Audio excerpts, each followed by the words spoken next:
এলাকায় এই গাড়িটি দেখলেই ভিড় জমতো বহু মানুষের। মাথায় লাল বাতি লাগানো লম্বা চওড়া বিদেশি এই গাড়িটিকে দেখলেই সাধারণ মানুষেরা বুঝে যেতেন কে এসেছেন। তৎকালীন কেন্দ্রীয় মন্ত্রী এ গনি খান চৌধুরীর বিদেশি এই গাড়ি এলাকায় প্রবেশ করা মাত্রই ভিড় জমতো বহু মানুষের। 90-এর দশকে কেন্দ্রীয় মন্ত্রী হওয়ার পর শখ করে কিনেছিলেন বিদেশি এই মার্সিডিজ। নতুন নয়, সেকেন্ড হ্যান্ড এই গাড়িটি বিদেশ থেকে আনিয়েছিলেন বিমানে। তবে তার মৃত্যুর পর আজও বিদেশি এই মার্সিডিজ গাড়ি স্মৃতি হিসেবে দাঁড়িয়ে রয়েছে মালদহের কোতোয়ালি ভবনে। তাই তাকে স্মরণ করে আজও লালবাতি লাগানো এই মার্সিডিজ গাড়িকে দেখতে মালদহের কোতোয়ালি ভবনে ছুটে আসেন জেলার বিভিন্ন প্রান্তের মানুষজন।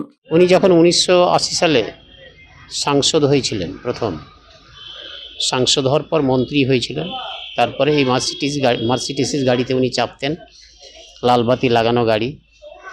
এলাকার মানুষ, যেহেতু প্রত্যন্ত এলাকায় তিনার বাড়ি, এলাকার মানুষ আবেগে এই গাড়িটা দেখতে আসতেন। গাড়িটা দেখতে আসতেন কারণ এই এলাকার মধ্যে একটা বিকল্প গাড়ি, সুতরাং বহু মানুষ ভিড় করতেন এটা দেখার জন্য।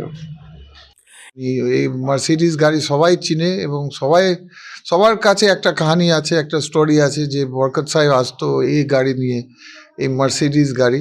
এটা বোধহয় একটা সেকেন্ড হ্যান্ড গাড়ি ছিল, মানে নতুন ছিল না, সেকেন্ড হ্যান্ড উনি নিয়েছেন ওই সময়। এইগুলো এখন বিদেশি গাড়ি আপনি সব জায়গায় পেয়ে যাবেন ভারতবর্ষতে, কিন্তু ওই সময় এরকম বিদেশি গাড়ি খুব কম থাকতো।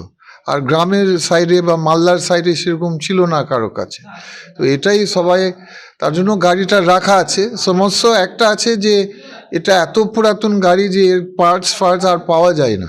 এটা তো 80 সালের মার্সিডিজ গাড়ি, এটা তো আর বানানো হয় না।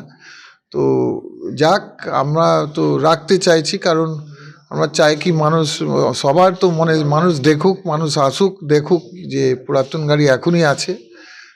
তাদের মনের একটা ভালো মেমরি আসবে যে বরকত সাহেব ঘুরতেন ওই গাড়িতে, আমাদের গ্রামে আসতেন, আমাদের সঙ্গে কথা বলতেন গাড়ি থেকে। তার জন্য গাড়িটা রাখা হয়েছে।